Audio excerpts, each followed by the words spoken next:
Hello, everyone, and welcome to another episode of Looking for Love in All the Wrong Dust Jackets, a show where three disgruntled harpies talk to you about everything we love in romance, whether that's books, movies, TV shows, whatever we like. My name's Liz. I'm Danny. And I'm Wiggles. And welcome to the episode. This week, today, in fact, we're talking about The Lily and the Crown by Roslyn Sinclair.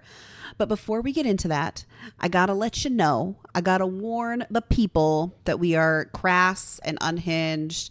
We are gonna swear. We're gonna talk about all of the naughty times. So if you came here to listen to three ladylike women's, that's not us. Yeah, no. So y'all have been warned. Cool. Let's go ahead and talk about the book. Wiggles, do you know anything about Roslyn Sinclair? Roslyn Sinclair is a writer and teacher currently living in Georgia. Though a Southern girl, she found writing inspiration everywhere from Kansas City to Beijing. First thing in the morning before she goes off to prep lesson plans, you can find her writing her books in longhand at her kitchen table. Ow. No, thank you. When she's not writing or teaching, she's probably reading, taking long walks, or going for a drive in the twisty mountain roads near her home. Isn't that nice? That is nice. Ow, my hand hurts for her. Yeah. Just writing notes on pen and paper these days, I'm like, it's too much work. Oh, I don't have that problem. I like stationery far too much, but I would never write a book longhand. Ow. Yeah. On her website, she is describing her books as erotic romance, epic love, electrifying women, and enthralling books. Those books include Truth and Measure, Carlisle series, book 1. And more Carlisle series, so I'm not going to keep reading that one. The X Ingredient, the one we're talking about today, The Lily and the Crown, the Magister series, and that seems to be the biography. So check them out. What a time. What a time to be alive and reading romance.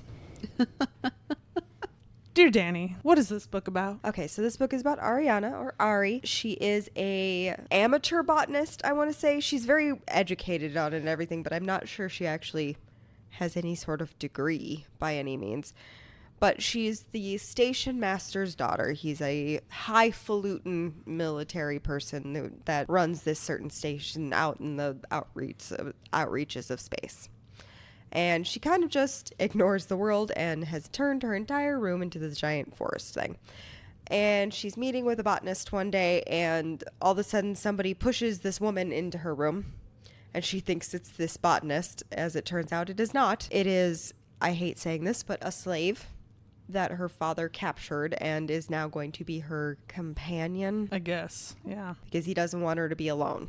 She's not overly thrilled by this situation, but she can't really do anything about it either because she doesn't have the power to free assistant, as they call her, because she didn't want a name. But so she's kind of making do, and she ends up kind of being friends with her, and then they get more friendly. Mm-hmm. And there's something about assistant. She just knows a lot more than she's letting on. She doesn't act like the other people in her position. Correct. But then there's also always like a threat of pirates going on. There's a pirate queen that is just rampaging the galaxy, for lack of a better way to put it, I guess. And then Ari's father dies.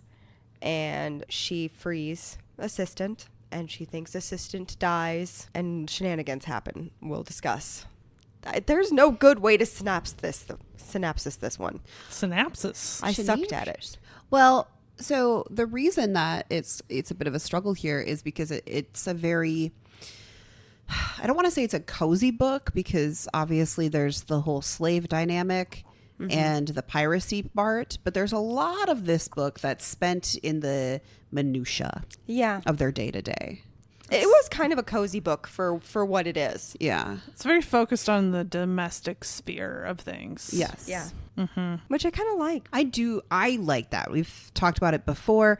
I like the domestic, the little bits and bobs. I don't know why it always shocks me when I'm like, I like the cozy book, but apparently I'm a cozy book bitch. I especially like it when there's like, not so much like in this book, where there's a really strange power. I don't want to say strange power dynamic, but there is a significant power dynamic. But like when they're different cultures who are trying to learn each other through like domestic activities, and like those I like.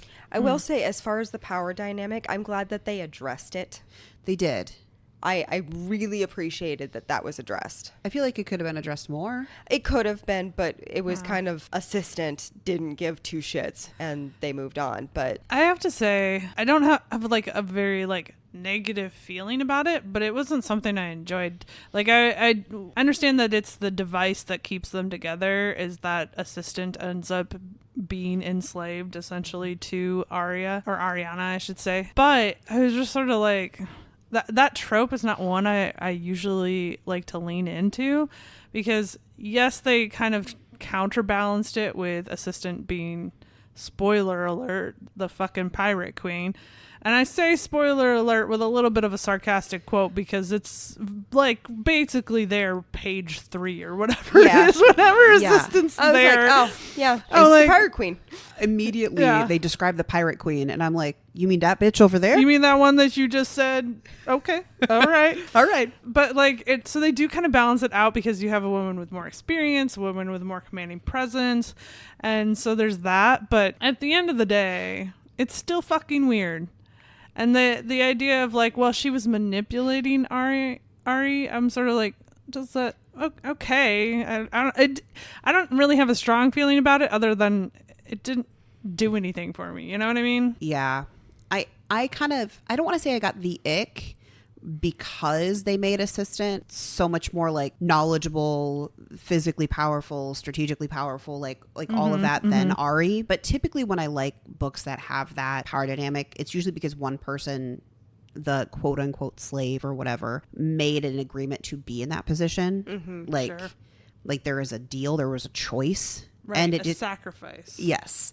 Whereas this is like, I don't know. I didn't like it. That's fair. That part of it. Yeah. The second that they started saying that like she's a slave and everything, that always makes me like itch. My thing with it is, I guess we're going to Wiggles rewrite corner early, but I feel like you could have told the exact same story and made it a situation where her choice is like essentially walk the plank. Whatever that would be in this universe, like I don't know if it would be like go float yourself like in the 100 or whatever, right?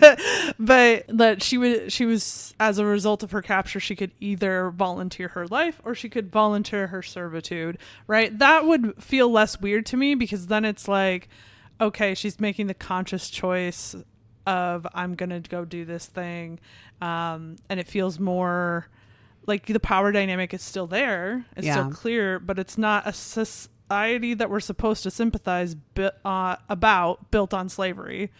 But at the same time, we're not really supposed to sympathize with them. The entire thing by the end, it changes. The entire society changes, and they abolish slavery. Yeah, they start to. Yes. But well, and I think that maybe I would be more on board with that and be like, yeah, I appreciate that you're telling this slavery takedown fantasy. But that's the problem I have with it, is that it's this weird kind of fantasy thing where also the slaves are feel intentionally raceless. Yeah. You know what I mean? Whereas like, and then the other part about it that I didn't really like is that the morality of the story, which admittedly is very hyper focused on the perspective of Ari, who is very innocent and immature, but the morality itself felt very immature. Like there's a couple of moments where like the reason to stick up for slaves and defend them is because they're just like everybody else, and it's like, or let's take that like beyond the elementary school understanding of that it's just inherently wrong to force people to act against their own will. How about that? I think slavery is a really hard subject to touch on, because it is so nuanced. And it exists in a lot of fantasy and sci-fi worlds because that's a part of the complexity of the world. And I think, though, if you're going to write a book where the kind of like through line is slavery is bad. You need to be very educated on how to discuss slavery as bad. Yeah. It felt weird. Weird is sort of a silly way to describe it. So no, let me take that back. It didn't feel weird. It felt inappropriate. It felt like it was not. It was lacking the nuance that is required to speak to this type of thing with authority. And it is a fantasy sci-fi book, but I don't know. Don't we have an obligation even in our fiction to take topics like that seriously? Absolutely. The other thing too that honestly kind of bummed me was that as a sci-fi book, it was very little sci-fi. Yeah. That was. This could have taken place completely on one planet, and there would be no space aspect of it whatsoever, and you wouldn't have missed anything. This could have happened in a modern day business setting, and it would have been the same story. Yeah. Right. And it's just like business empires. Yeah. Yeah. Or it could have happened back when like our pirates were around, which admittedly they still are piraents out there. But I'm talking about the classic imagery of pirates. Yeah. The Long John Silver. Yes. I don't know. It was one of those books that like, it felt like a really heavy topic and concept, both in the slavery and also when you start talking about the expectations typically around sci-fi. Not that everybody has to write sci-fi the same. They do not. But just like the expectations with coming with picking up a sci-fi book, like both of those concepts were touched so lightly that it's like, why even bother doing them? Yeah. Yeah. That was a reoccurring thought that I had throughout the entire book, where I was like, okay, if you're just using the backdrop of this political landscape as a vehicle for telling us the story of Assistant and Ari, then why? Why does it matter? It doesn't really seem to matter in terms of the plot of the story. It's just Assistant and Ari are forced into a circumstance where they have to be around each other all the time, and then Assistant leaves and then has to come back and win her back. Like, at the end of the day, that's the core of the story. And then we've got all this political intrigue around it that seems to not really touch that story. Yeah. Like, it's a part of the story technically, but like, I think it doesn't touch it most of the time because Ari doesn't care, and Ari's so out of touch with the world. But I think that the consequence, because I agree with you entirely, is that it makes you not care. Yeah. You know? Yeah. I would have been very interested to find out what all they did to actually take over. Oh yeah, I was actually interested in that. Yada yada over. Yeah. It was like 10 years later and she's the empress, and I'm like, but how though? Like, I mean, I somewhat understand how she gained the numbers and everything, but like, tell me about it. I also think I was expecting so much more with Assistant because we as the audience know right away it's the Pirate Queen. Is it Mir or Mur, her name? Mir. Okay. Audiobook to the rescue. Thank you.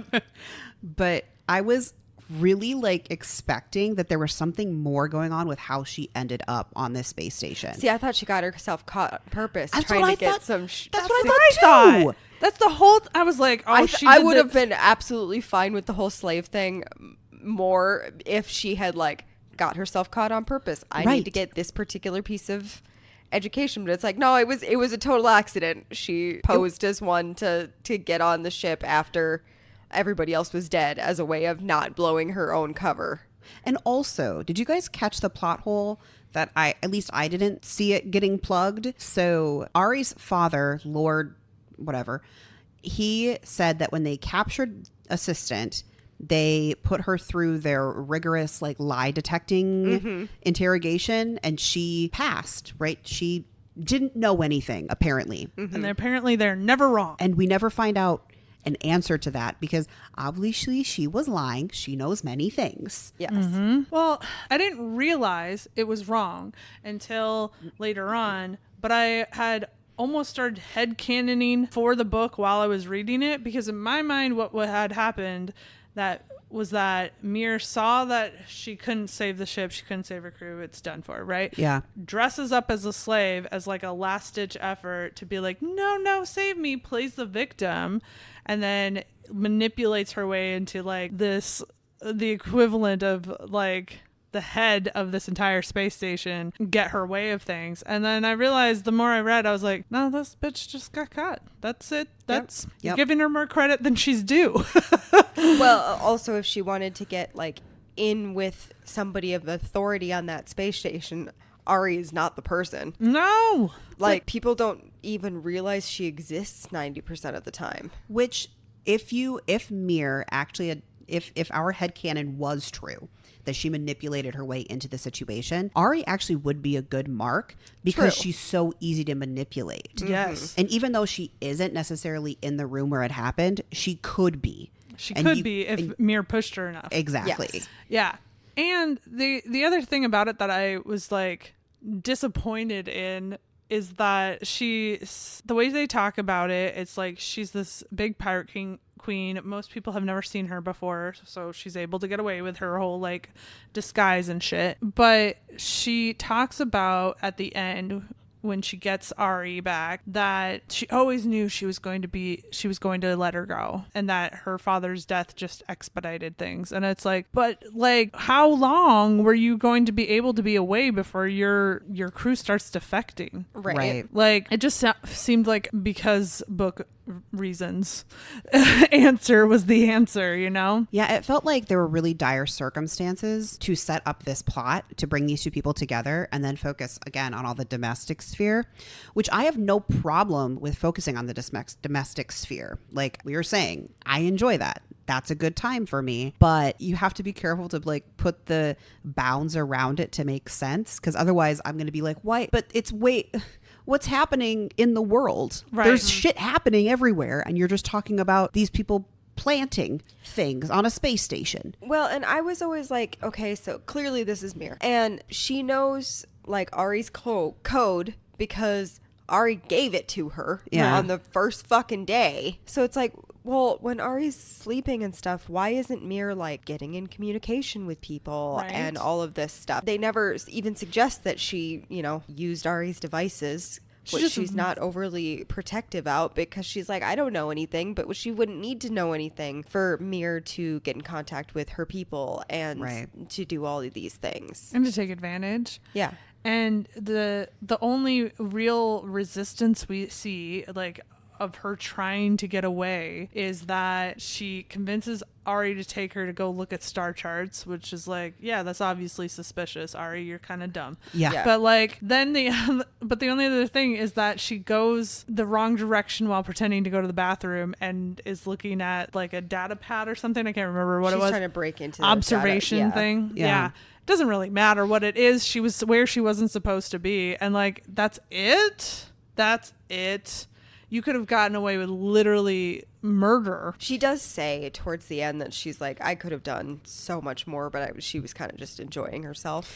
And that could be part of the way that we're showing how infatuated she is with Ari, is that she's literally like putting her entire life and mission aside to spend time with this girl. But I don't know. It feels like we don't get enough of her character to say whether or not that's a realistic expectation. But the way that she talks about like wanting to be empress and wanting to take over and wanting to better like everything, it just feels like, in my opinion, a character like that isn't going to go, maybe I'll just take a vacation for a couple months. Right. I feel like this would have been a vastly different book if it was a dual POV. Yes. And better by a long shot. Yeah. Because, I mean, don't get me wrong, I liked the book just fine. Mm-hmm. It wasn't like 5 stars, but like, I liked it a lot. I liked the coziness of it, but I walked away from the book feeling like it had potential. So we've been talking quite a bit about Mir Assistant as a character. There's plenty more to talk about, but we've barely touched on Ari. And I don't want to add to the complaining train, but I didn't like Ari as a character. Like, I think I maybe would have DNF'd this book pretty early purely because of her character. Oh, really? I actually like her as a character. She's just, I don't like the super naive kind of like in my own bubble, I have no idea what's going on in the world person. Oh, I find it really annoying. She does get better, I will say. After a couple of chapters and she's with assistant for a while, she gets a lot better, but I understand to a degree the like people don't get her because she's interested in kind of a niche thing, and she's used to people just like not paying attention to her because her father's the most important person in the room, and she's also kind of really socially awkward. Yeah. And so I kind of understand that person that you're just like, this world not built for me. So she made her own. And she was fine with it, but then come to realize she's really not, because she is really lonely. She just doesn't get it. Well, I think she gets it because she talks about when she's younger not having any friends because like she just couldn't make a connection to everybody. She was the weird kid, which we've all been the weird kid. Yep, sure have. Not me. I was always super popular. Wiggles, that's a dirty, filthy lie, and we all know it. You were popular in my heart. Thank you. You're That's welcome. all that matters. See, Danny, I told you I was super popular. No, I think the issue I have with her as a character is not even that she doesn't make sense as a character, or that I don't think that the author didn't set up the appropriate circumstances to make her make sense as a character. It's just tired and done. Yeah. And I don't need to read any more characters like that or see them on television or see them in any other media because they're so overdone. It's like right up there next to the strong, independent woman who has zero flaws. It's like, come on. Can we maybe write real people with complexity? And it's just not a trope I'm a super big fan of anymore. So I understand the grief, and at the same time she pulled and oh god, this one hurts coming out of my mouth. She did pull a little bit of a Stephanie Meyer, where like the grief hit so hard that she just stopped living. Yeah, it was written in 2017, so fair enough, because that was one of a very big gripe of mine for Twilight, is that she just like rolled over and died. Yeah. And that is kind of what happens here. I will say it was much better written. It's a compounding thing for her. It is right? a compounding thing. Her father died, then she thought assistant died. Like, she was already upset because she was letting assistant go, which she was fine with surface wise and everything. She knew it was the right choice. She knew it was the right choice, but then assistant she thought died in that thing, and it just kind of all compounded on her. And then of course the breaking point was the praying mantis, which that one actually made me real sad. That one did make me sad. Well, and she is all alone, right? That is the one thing that's different between her and Bella, is in this moment she is 100% entirely alone. Yeah. She has been set adrift, and your legs can only get taken out from you so many times before you will have a breakdown, essentially, is what she had. Well, and she talks about her dad before he died. He'd never told her he was sick. He never like confided in her. And that's a big thing throughout the story, is that her dad kind of just like ignored her. She was just like a thing he took care of. And it's not necessarily that he was like mean to her in the like outwardly. It was just very much like whatever you want, but go away. Yeah. Well, and I don't know how, we're getting it from Ari's perspective. Yeah. I don't know how much of that was really him just saying, go away. It was him going, well, I guess if what you want is space, I'll give it to you, because he didn't know how to actually parent her and say, well, no, actually, kid, I'm sorry, you need people. Yeah. Yeah. That is true. Like, because he doesn't come across as unloving.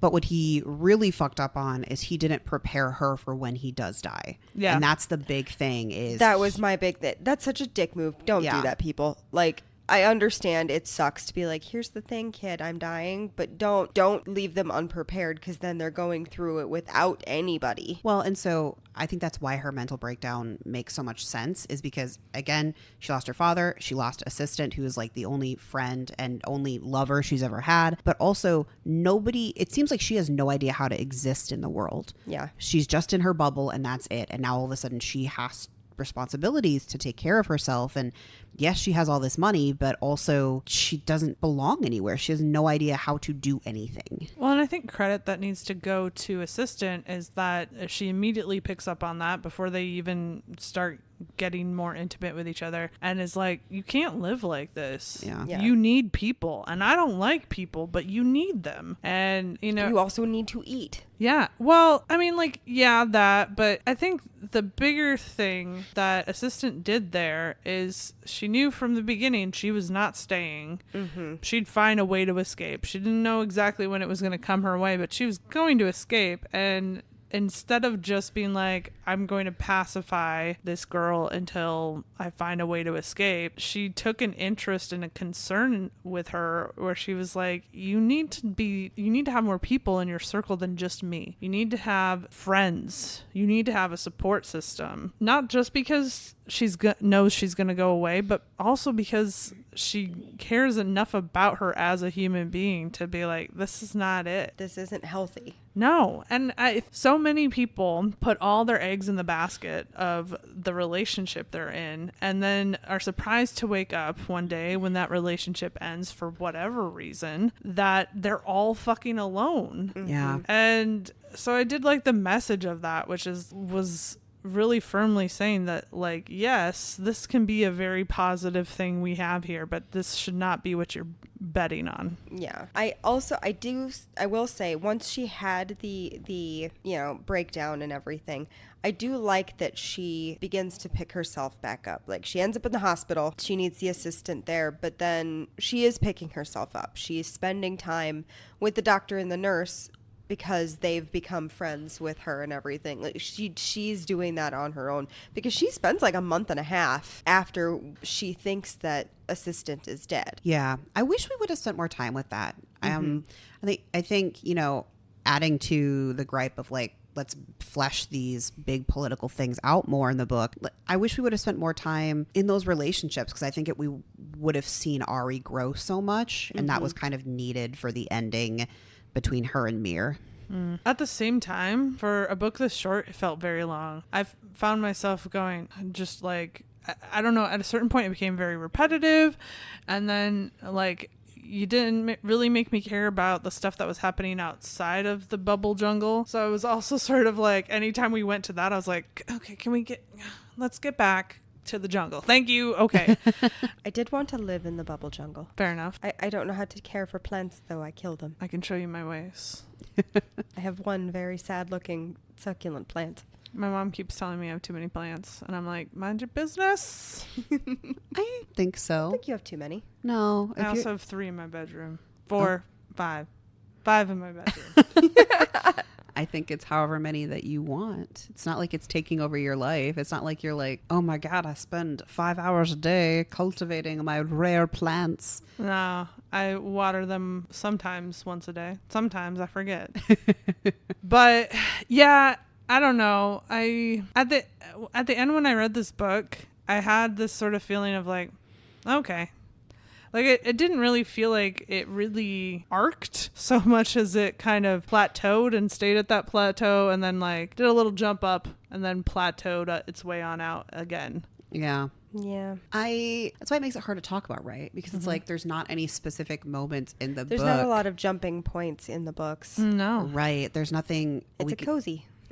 Right, but we read Legends and Lattes, which is also a cozy fantasy, and there's plenty of things to talk about. Yeah. Love me some Legends and Lattes. Yeah, it was a very good book. I will say that I think the other problem is when you hinge the majority, I shouldn't say all, but the majority of the book on the 2 characters, those characters need to feel very rich and fleshed out, and they both sort of felt like characters. There wasn't anything strongly defining them. Like, Ari was naive and likes plants, and and Mir / assistant is commanding and a pirate, and like that's it. That's who they are. I don't know.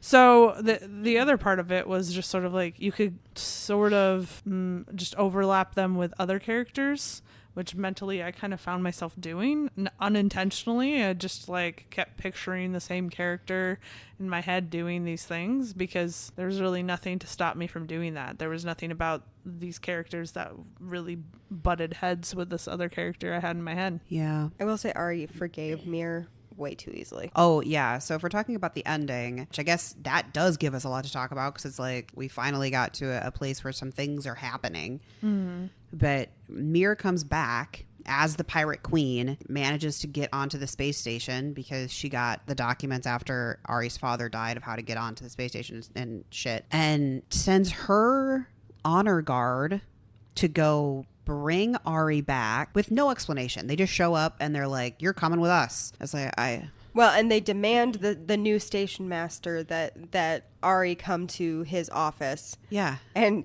that's when she decides to grow a backbone, which quite frankly, that one made me laugh. She was just like, "No, fuck yourself."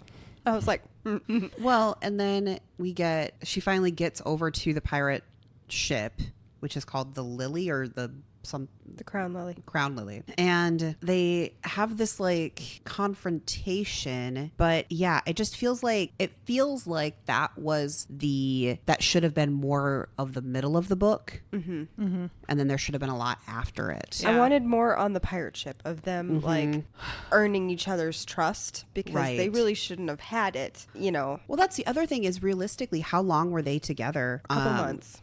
Right. So for both of them to be so obsessed that, I mean, Ari kind of makes sense because, again, she has nobody else. So she's going to attach herself to, like, the first person that shows her any sort of real affection. Well, which assistant even calls out. Yeah. But, okay.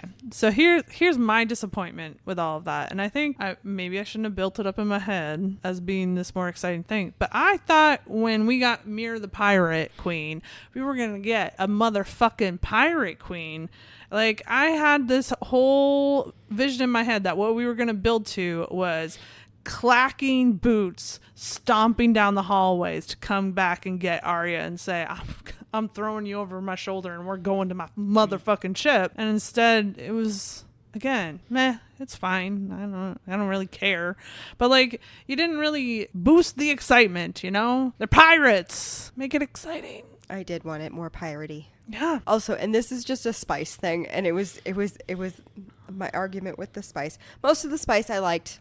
It was fine. It was a little repetitive, but it was fine. Not in depth. Not in depth, but I thought once they got to the pirate ship that there was going to be a strap-on scene. Yeah. Or toy scene of some sort. Well, the big buildup is that Ari is not allowed to touch Assistant. I mean, like little touches, but not like when they're having sex. Not really, right? Assistant doesn't really...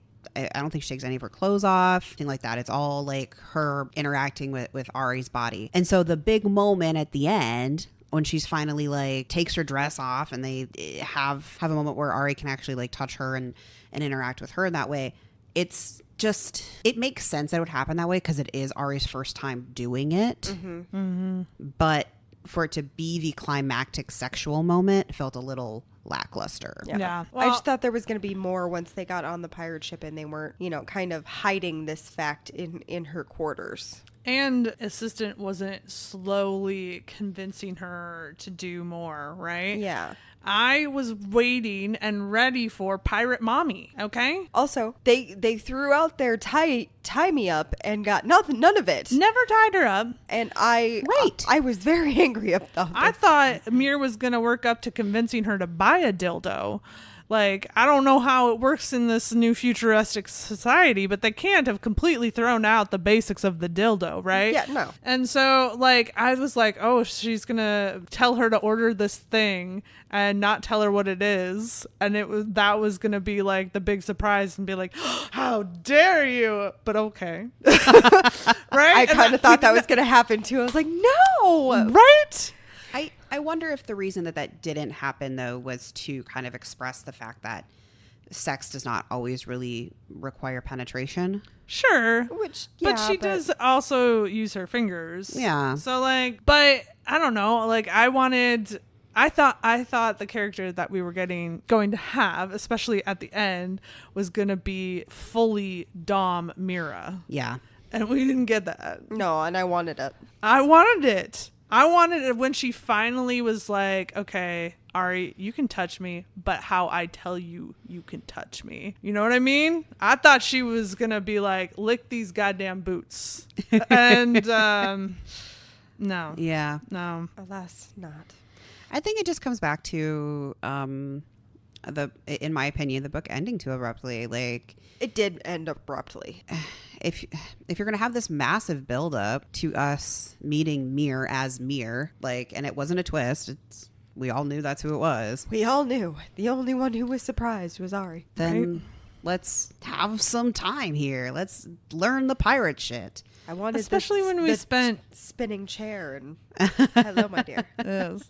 Yes. I wanted drama. Yeah.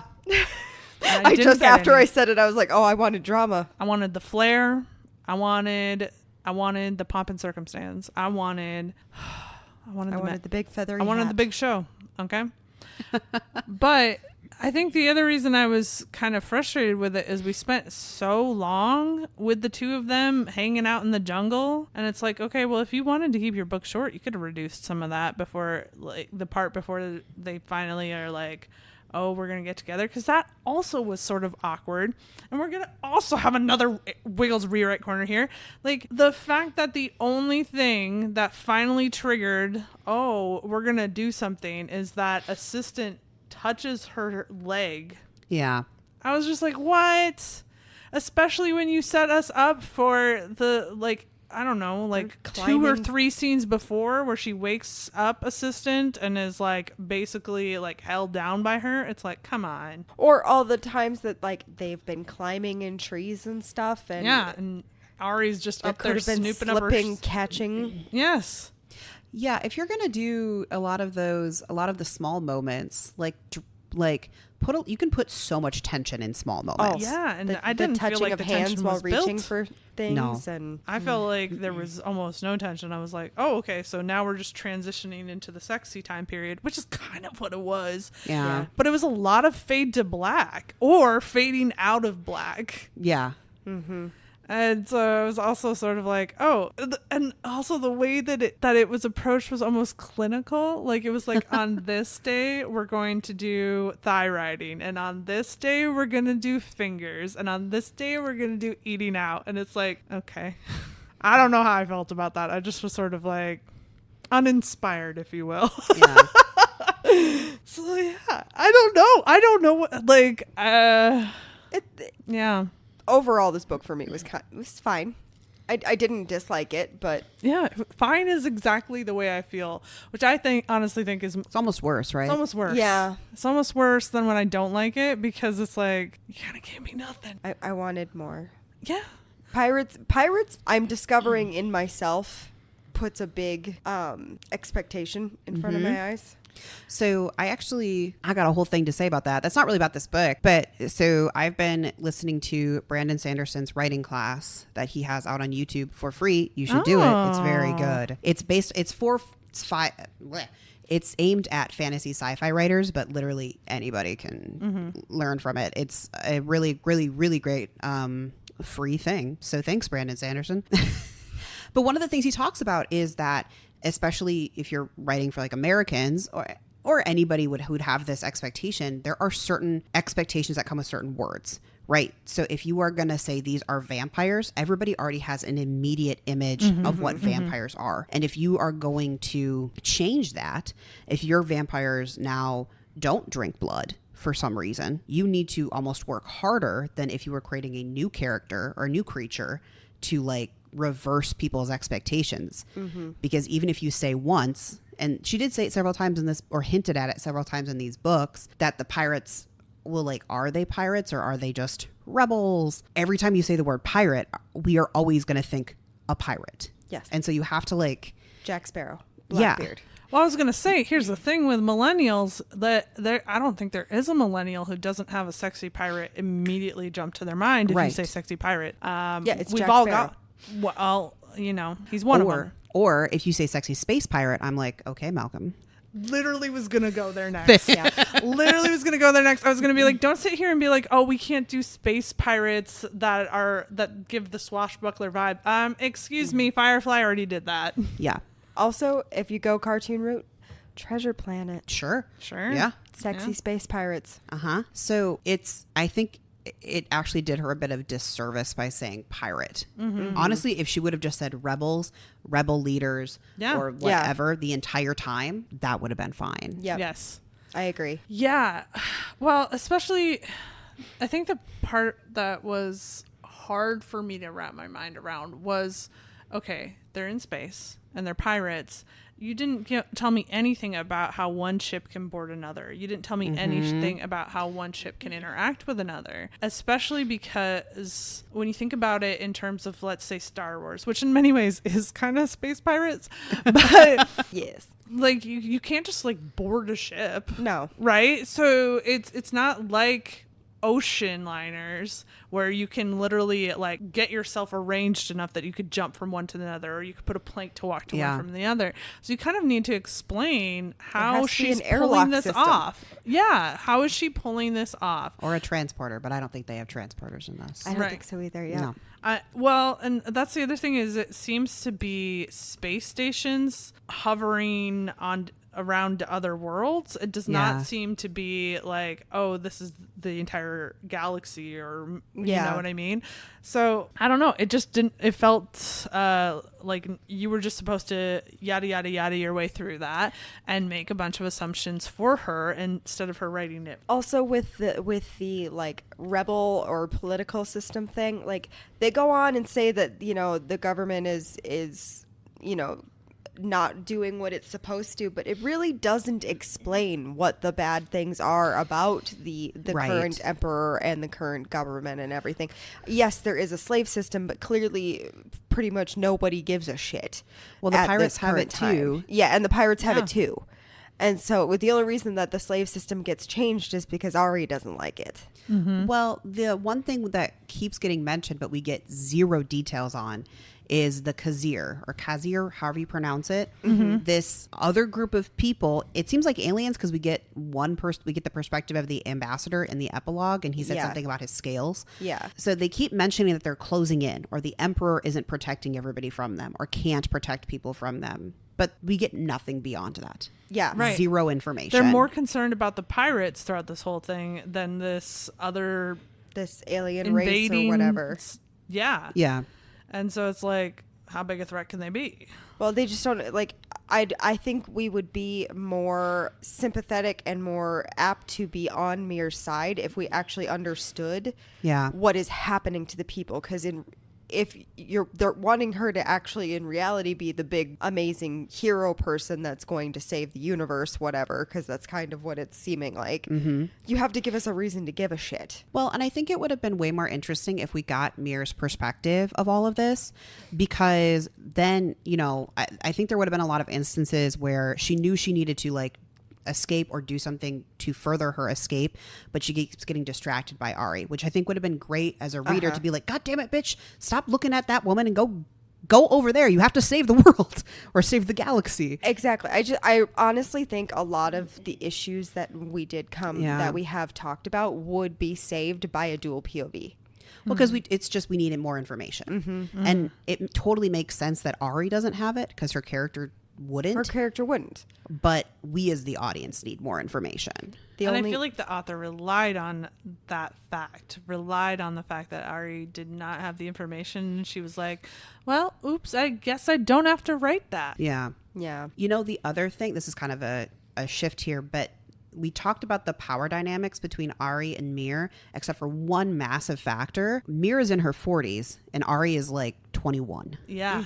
Yeah. Well, and at one point, Ari is doing the math and it sounds like she could also be in her 50s. Yeah. So like that also was sort of just like brushed under the rug a little bit. And I was like, I don't know about that. Well, and I guess maybe what's the point of making them have such a massive age difference other than just to explain why Mir could be running this pirate empire and why Ari is so introverted and internalized, but you could have a 30-year-old be like that too. Yeah. Well, and you know, if you spend too much time analyzing it, the grosser it gets, right? Because it feels like she obviously Mir knew that Ari was easily manipulated. She knew, Yeah. she even admits that seducing Arya was wrong, and she chooses to do it anyway, reveling in and being excited by her lack of experience and how largely she reacts to doing things for the first time. And so the more you sit there and think about it, the more you're like, okay. The only reason we get for Mir wanting to come back for Ari isn't even like, oh, I love you and I love all this stuff about you. It's literally, at least in her words, it's she was obsessed with her. And that's kind of it. It's like, I can't sleep without you, like, but not like in a romantic way, just in an I want to possess you kind of way. Yeah. Yeah. And Ari even brings it up, but we don't get a resolution to it, at least not one that felt good.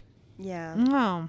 Like I said, she gave it way too, like, I was kind of proud of her when, like, she copped off when they were like, you have to come to the office, and she's like, fuck you, no, I'm staying here, come and get me if you want. And then when the person comes in and she bashed the pirate in the face with the shovel. Yeah, go her. Bash people in the face with a shovel. I was getting real proud of Ari for a moment there, and then Mir is there and she just like folds like a cheap suit, like. Well, I was also kind of like, I understand she's not super strong, but like it doesn't take that much force with a shovel to hurt somebody. And then No. he was basically like, I found her. Ow. Ow. I was like, girl, Try. you gotta work on that. She is gonna. Yeah. They did bring that up. No. Yeah, I don't know. Like, okay, here's my question for you guys. Do you feel like you got anything really out of the epilogue? Because I read it twice because I was like, okay, maybe I've read it late at night and I sort of like maybe skimmed it rather than like. Yeah. And I read it a second time and I was like, I still like. Yeah, the epilogue was pretty pointless. Yeah. Yeah. I was like, oh, okay. So what impact does this have? Well, it was from a brand new character's POV. We got a bit with Mir, and then we got like one little moment where Ari comes in and goes, "Oh, you're busy. Bye." Yeah. What? Why? Why do this? I don't. Just to let her know that, to let us know that Mir is the Empress now and Ari's pregnant. By Yep. some kind of future science magic? Or it's the same way you would do today. I was gonna say, I mean, that's not really future science magic. If she's pregnant all the with time. Mir's child, yes. That's what I thought it was implying, I guess. Still not future science magic. They can do that now, but Yeah, but you know what I meant. We do. we do. I God was damn just it. saying that's possible now, honey. It is, but with like a fuck ton of money. Well, Mir has a fuck ton of money She's because goddamn Because she got all of Ari's money. Yeah, she did. Because Ari was like, I just give you, it was like 2/3 of like her father's wealth, which was a massive wealth. She The almost solicitor's gave it all of him. Why do though? And she's like, mind your business. She even says that she just like pushed stuff in until it said insufficient funds and then backed it up a bit. And you're like, what the fuck, woman? Again, it's somebody who has no concept of the world. Yeah. Yeah, her father should have done a much better job. Well, she also doesn't know how to have fun. She doesn't, like, girl doesn't even have a pet. The closest thing she has is a praying mantis. And you know what? Praying mantises don't like people. No. Although seeing one is a sign of good fortune. It is. So there you go. There's Yeah. your fun tip of the day. I did get a bit emotional though around the time Ari's father died because of just reading how neglected she was. Mm-hmm. That was obviously, it helped us further understand her character, but it hurt in the feels a little bit. It did hurt in the feels a little bit. You know what bothers me still though to this day? What? What the fuck happened to those poor hummingbirds? Oh yeah, She we ordered don't know. them and then they never arrived. What happened to the senior botanist who stole her work? Yeah, that never gets followed up on either. No. They write back inquiring, Yeah, but asking for proof, and she's just like fucks it off. Yeah. Right. If you're going to build up a plot point, we need a conclusion. And it doesn't Also, she became the senior botanist, so did he get his up and comings? Because I wanted him to. Maybe Mir sneakily like killed him, but then tell us that. Right. I don't know, man. Also, okay, let's go back to when Mir gets in trouble and is being, attacked by the guard. Rightfully so. He was doing his job. He was doing his job. his job. She was not where she was meant to be. Like, I know Ari's like, no, he shouldn't have done that anyway. He thought you were a slave. Ugh. Okay, whatever. But like, there's this whole bit where after Ari like intervenes and gets hit with their electro stick, is like on the ground, like not having a good time, that Mir's, the assistant, is just like fighting against those handcuffs and like bruising her hands all up and cutting her wrists and shit. And I don't know why, but that just felt so hollow. Like, is she smart or not? Like, this idea of like, oh well, she just loses her mind whenever she's around Ari. That's not proven true any other time. And so I didn't really like it, because I was just like, no, if you're gonna say your character is smart, then she would have just played along and played the coy, like, oh, I'm lost, I didn't know what I was doing. And she, like, for somebody who's supposed to be so intelligent that she's like taking over fleets of ships, it just didn't show in the actions that she wasn't cunning. Well, and she could have pulled and I hate, this sounds so gross coming out of my mouth, so I'm so sorry. She could have pulled the like slave card, and the moment she saw Ari, be like, mistress, I'm so sorry, I got lost on my way to the bathroom. Yeah. Right. And try to pull her into it, and then let Ari take care of it, quotation marks, even though Ari really doesn't know what actually was happening. Yes, the guy was doing his job. Yes, she was trying to get in there, but she could have very easily played the dumb and been like, I got lost, I couldn't go into your bathroom, I was looking for one of my own. And that it wouldn't have caused shocking things happening. And how much did she mouth off to him to get him to, because he was about to smack her with it beforehand. I can't imagine that that's his immediate go-to is to beat somebody with that shocking thing. That doesn't, like, while it is a slave society, it doesn't seem like that is mostly the response from everybody around. Yeah, you're not seeing it from everybody else that violence is the first reaction. We get a couple mentions of it, because when there is one time when she tries to leave without Ari, like go walk around the space station, and she comes back with a black eye, and then there's somebody else at a dinner who mentions, well, how often do you whip her? Yeah. So we get a little bit that violence is a pretty common reaction. It is, but I don't feel like it was a common reaction for people to do to other people's, I hate saying slaves, other people's servants. Yeah. I feel like they would have deferred to her. Well, the other thing is, there's sort of an implication that on her father's space station, things are a little bit different. Mm-hmm. Yeah. I don't know. I think the reason I found that moment so disappointing is when you see something done better, you're like, oh, well, I don't want to. This is lackluster. Because so there's this show I really enjoy called The 100. And there's a character named Lexa who is, what we later find out, is like the head of the Grounders. Like, she is the head of this entire society. But she plays the sweet, innocent child to try and get information out of these two men.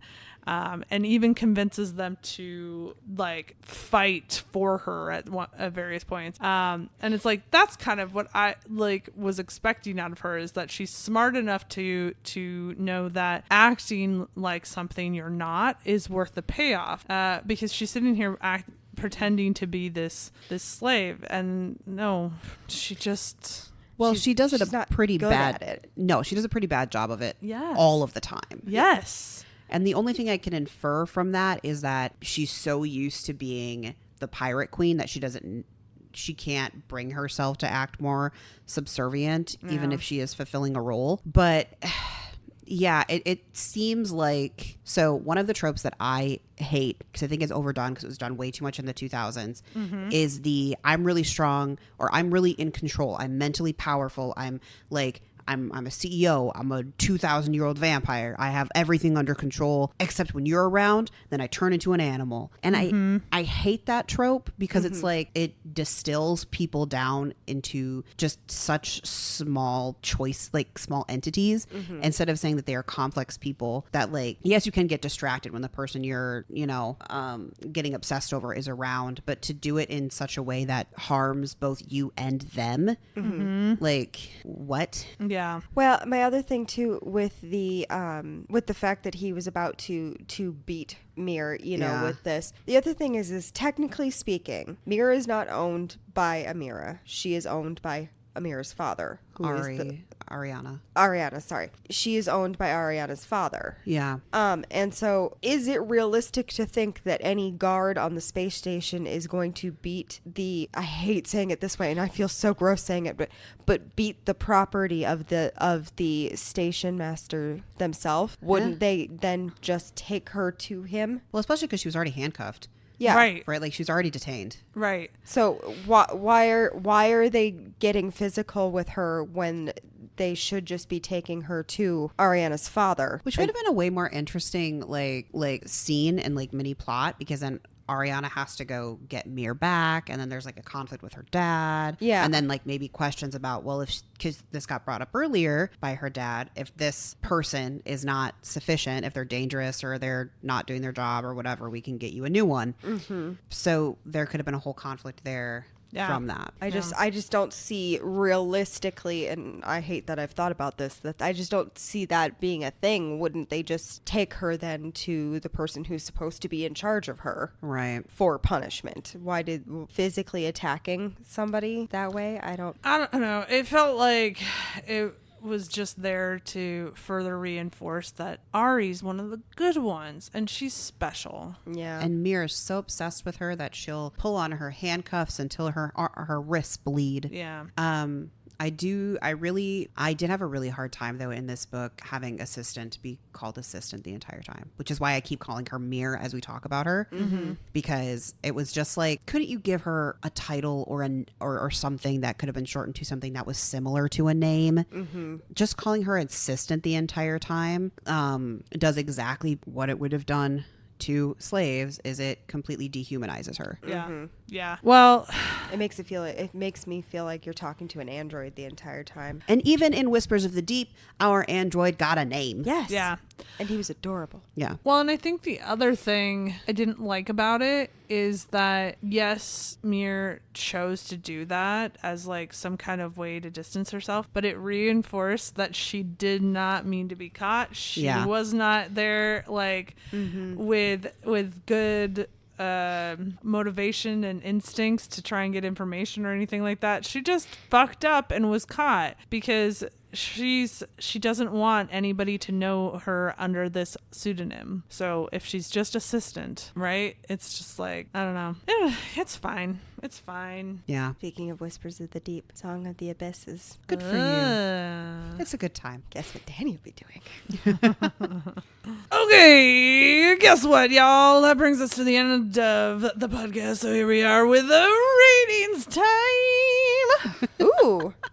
That was a lot of build up to that one. I liked little different it. inflection that time. And I didn't want to keep it, the same tune every time.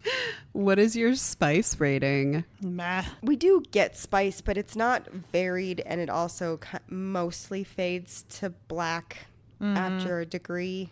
Or is just vaguely talked Yeah. about, like Yeah. she did this thing to me. I was thinking like a 2.5. Yeah. That's where I was at, too. Oh, cool. Look at that. How nice. Consensus reached. Gavel, gavel. Your romance. Again, meh. Meh. I mean, there's at least the time built up, but with all the deception in it, I don't really think that we got a proper... That's the part that's like really fucking with me right now, because the entire time there's obviously the power dynamic, there's deception, there's all this underlying shit that really counteracts any romantic moment. Which I'm fine with all of those things as long as you have the makeup consensus Right. figure each other out shit afterwards, Uh-huh. which we didn't have. And, for the most part, Mir does not concede to love. Right? Right. Yeah. So, romance? I don't know Lust, about certainly. that. So I think for me, it's another 2.5. Yeah. I can concede to that as well. Gavel, gavel. That is not turning into our new thing. It could. Watch me.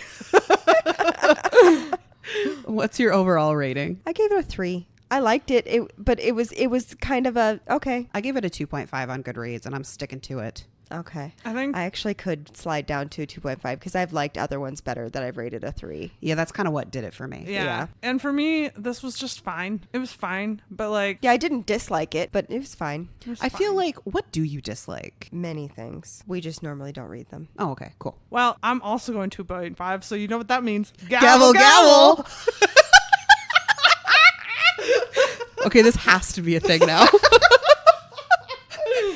It wasn't going to be a thing until you said it couldn't be a thing. And now it's a thing. I mean, I You really did this to I yourself. inadvertently turned disgruntled harpies into a thing that has just followed me for a year. So Yeah, because you kind of said the same thing after I said it twice. You're like, why do you keep doing this? And I was like, well, now I'm going to do it forever. Now I'm going to do it even harder. Yeah, you think that it's the younger siblings that are really the shitheads. Nay. Nay. It's the eldest. yeah, look at the two older siblings in the room, Yeah. We got strong eldest daughter energy right we here. sure do. and then the baby here in the corner. Yeah, picking Nobody on puts your younger. baby in the corner. Oh. Oh, that's a good Yeah. one. I love that one. What are your guys' recommendations? Oh, this recommendation is not a good recommendation. But it's a recommendation that is good, but it's not relevant mostly. Except if you've ever read a book and the whole time you're like, wow, I can't imagine what this person's supposed to be like, and you really need some inspiration. For me, Mirror is, so in the show, Jessica Jones, there is a character called Jerry Hogarth, and she is Mirror to me. The whole time, that's all I could picture. If you don't know who that character is, she's also Trinity in the Matrix series, but she's way less sapphic in that story. She's all about the Neo action, but in this one, she's a hot business mommy, so check it out. That's what I got for you. Okay. My recommendation would be A Deal with the Demon series by Katie Roberts. Okay. Specifically, probably the first one, The Dragon's Bride, because that one's a little bit more domestic sphere-ish. But it's about these women who all made a deal with a demon Yeah. and then end up getting transported to like this fantasy realm where there are dragons and gargoyles and krakens, and they all get paired up with one of them, and then they have to go off and be with that guy or lady. I think one of them's a lady. But they did all enter into the deal knowing exactly what the different aspects of the deal were. So they knew what they were getting into, which is makes it different than this one. Yes, that's an important distinction. It is Yeah. an important distinction. Dear Danny, what are your recommendations? That also has to stick. So I am going to go with Legends and Lattes because of the cozy feel of a majority of this book. Legends and Lattes also has the cozy feel without getting boring. And it's sapphic. And it's sapphic. And we did an episode about it. We did do an episode about it. Check it out. You hurt my soul with that. Just saying. So, yes. So I'm going to go with Legends and Lattes because that is where I kind of discovered that, Danny Yeah. might like a cozy core romance book every now and then. By Travis Baldry. Yes. Yes. Thank you, Travis. All right. Well, folks, that's the end of the episode. If you liked this, please find us out there at the socials at Wrong Dust Jackets, primarily on TikTok and Instagram, but kind of really wherever. Also, you can go to our website, wrongdustjackets.com, and that will give you a list of all of the episodes we've done so far, as well as some of the things we're doing up next, and our blog. So if you want to get reviews on books that haven't made full episodes, you can find some there. And we would love it if you could drop a like or 5 stars or a comment, whatever's available to you on your podcast listening app. That's it. Bye, y'all. Bye-bye.